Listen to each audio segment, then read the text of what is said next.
বাঙালি হিন্দুদের অন্যতম আদুরে উৎসব হলো জামাই ষষ্ঠী। একদিকে জামাইদের সারা বছরের অপেক্ষার অবসান, আবার অন্যদিকে বাজারের আকাশছোঁয়া দাম। এই দুয়ের মেলবন্ধনে মধ্যবিত্ত মানুষের নাভিশ্বাস উঠে যাবার জোগাড়। অথচ তার মধ্যেও জামাইকে আদর আপ্যায়ন করে খাওয়ানো, মেয়ে জামাইকে বাড়িতে নিয়ে আসা, এ প্রথা বহুদিন ধরে আমাদের সমাজে চলে আসছে। কিন্তু কখনো কি ভেবে দেখেছেন কিভাবে শুরু হলো এই জামাই ষষ্ঠী উৎসব? আসুন না আজকে জেনে নিই একটা অজানা তথ্য। তবে ভিডিও শুরুর আগে একটা ছোট্ট এবং বেয়াড়া অনুরোধ বলতে পারেন। যদি আপনি আমার চ্যানেলে প্রথম হয়ে থাকেন তাহলে অবশ্যই সাবস্ক্রাইব করবেন। জামাই ষষ্ঠী বাঙালির ঐতিহ্যবাহী সাংস্কৃতিক একটি লৌকিক আচার। জ্যৈষ্ঠ মাসের শুক্লপক্ষের ষষ্ঠী তিথিতে এই আচার পালন করা হয়। এই দিনে বিবাহিত মেয়ে এবং জামাইকে নিমন্ত্রণ করে আপ্যায়ন করা হয় মেয়ের বাপের বাড়িতে। এইভাবেই জামাইকে খুশি রাখার চেষ্টায় ষষ্ঠী পুজোর লৌকিক প্রথাই হয়ে ওঠে বাঙালির জ্যৈষ্ঠী মাসের উৎসব। আসুন একবার জেনে নিই এর পিছনে ইতিহাসটা কী। ভারতবর্ষ তথা দক্ষিণ এশিয়ার বিভিন্ন দেশে একসময় সংস্কার ছিল, কন্যাকে বিয়ে দেওয়ার পর কন্যা যতদিন না পুত্রবতী হয় ততদিন কন্যার পিতা বা মাতা কন্যাগৃহে পদার্পণ করবেন না। এই ব্যবস্থায় সমস্যা দেখা দেয়। সন্তান ধারণের সমস্যা বা সন্তান মৃত্যুর ফলে কন্যার পিতামাতাকে দীর্ঘদিন অপেক্ষা করতে হতো কন্যার বাড়িতে যাওয়ার জন্য।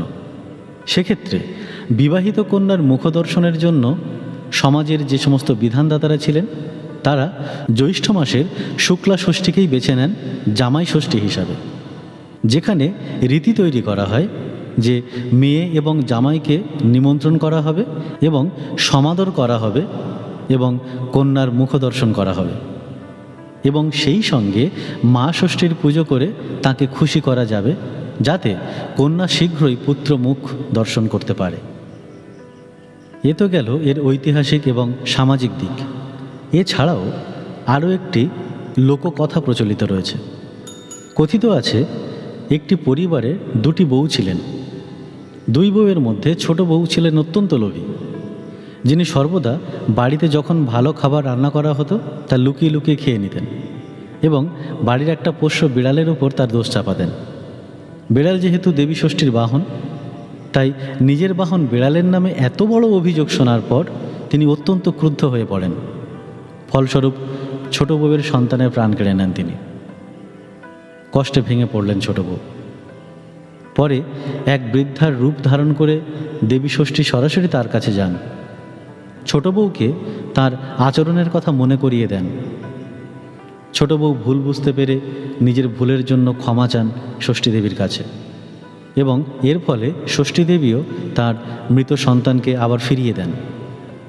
তবে ঘটনাটি জানতে পারার পর শ্বশুরবাড়ির লোকজন ছোট বউয়ের উপর ভীষণ ক্রুদ্ধ হন এবং শাস্তিস্বরূপ তাকে তার বাপের বাড়িতে যাওয়া সম্পূর্ণভাবে নিষিদ্ধ করে দেন। যদিও এই ঘটনার পর মেয়ের বাপের বাড়ি থেকে ষষ্ঠীর পুজোর দিন মেয়েকে দেখতে আগ্রহী বাবা এবং মা তার জামাই এবং তার মেয়েকে তাদের বাড়িতে নিমন্ত্রণ করেছিলেন।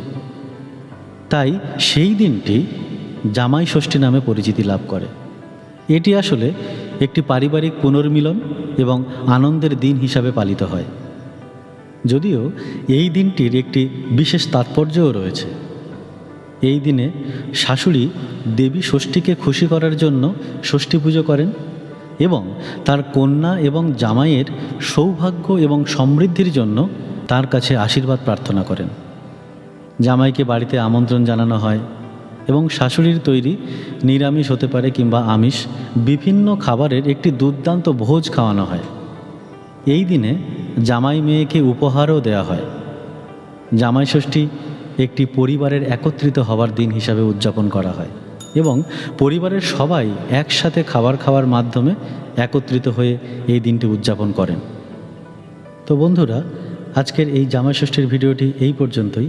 কেমন লাগলো কমেন্ট বক্সে জানাতে অবশ্যই ভুলবেন না। ধন্যবাদ।